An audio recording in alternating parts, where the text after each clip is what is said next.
It's fun and vulgar, and that's just me.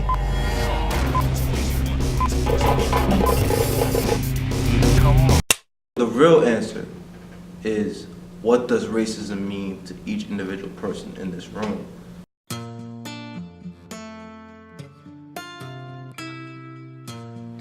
What does racism mean to me? Well, I haven't had any major experiences with racism. It's tough when you not only deal with racism outside of your home, outside of your safe haven, but you deal with it inside too. Racism to me is this concept that allows people in positions of power to orchestrate and demonstrate how they're going to treat people of color. When I think of racism, I think of like disturbance, disgusting, and it's not morally right. When I think about racism, I think about two things. I think about inheritance and bondage. Racism is just using the pigmentation of others. Racism to me is fear. Fear for the people who implement racism on others, fear of something different, fear of something that's not them. Racism to me, I really don't know, because I don't see it, but it is around. Racism to me is essentially a thing about power and superiority.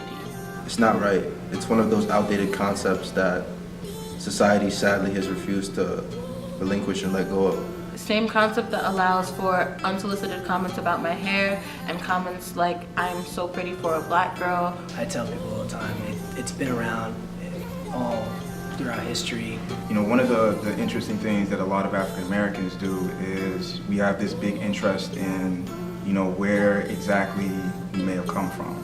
And for a lot of us, like, our history ends in the American South, where my family is from. There was never a time where people thought that everybody was equal. Everybody just had to have an edge of power over another person. There were books written about how a culture or a race is less than another one biologically, chemically, physically, and that's just wrong. Why should we judge people based on their skin color? It's more than the person than the way they look. They can be compassionate, intelligent, and over the years people define everyone and label someone as black, white, Spanish, like Italian, and it's not right that we put labels on people. And that's unfair to certain groups of people. And I feel like instead of talking about racism, trying to find ways of ending it, we should use the pain we get from racism. You know, when you feel like somebody's undermining you, use that pain to make them, you know, to show them who you are.